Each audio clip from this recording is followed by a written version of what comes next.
What's up, y'all? Do you know I know who it is? Your boy JP coming to y'all with another how-to. This is a 2005 Lincoln LS, and we will be showing you how to take the radio out. First thing you want to do is get your panel removal tool, and we're going to come right here at this AC vent because that boy has to come out. So what I did is I came at this corner first. Boom, I got that little leverage over there. I came over here. Boom, got that. Now this dash is it's pretty hard. It's still kind of soft, but just if you just use some little light pressure, then you won't leave any dents inside the dash. Either way, this vent comes out. Boom, and we have two 10 mils that's going to be right there.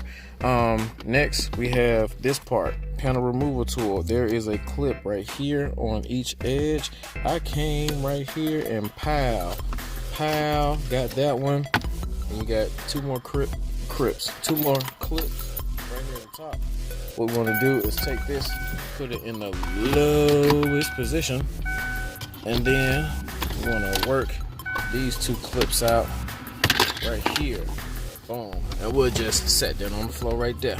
Now, next thing we need to do is we need to get these two 7 mils out and these two Phillips out so we can remove this ashtray.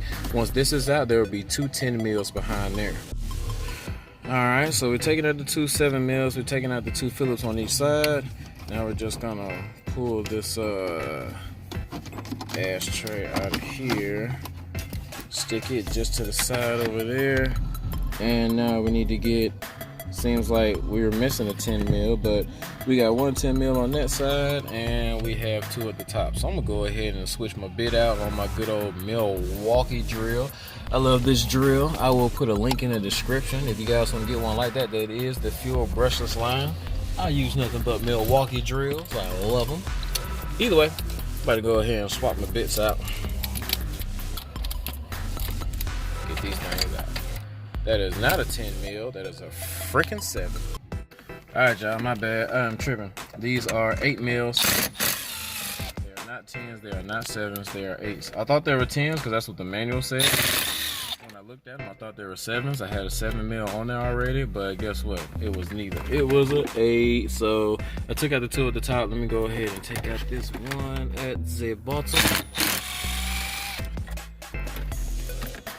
That thing just slid out of there real nice and tight like.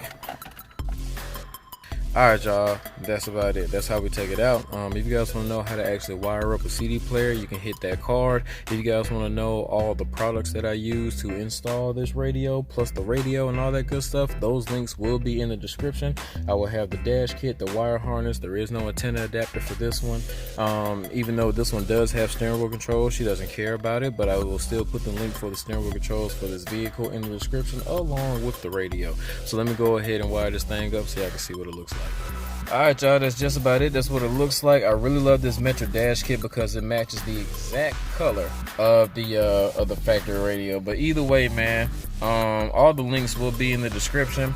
I hope you guys learned something from this. If you did, go ahead and slam that like button. If you're not a subscriber, go ahead and subscribe and hit that notification. Until next time, this is JP signing out. Peace. I'll catch y'all at the next call.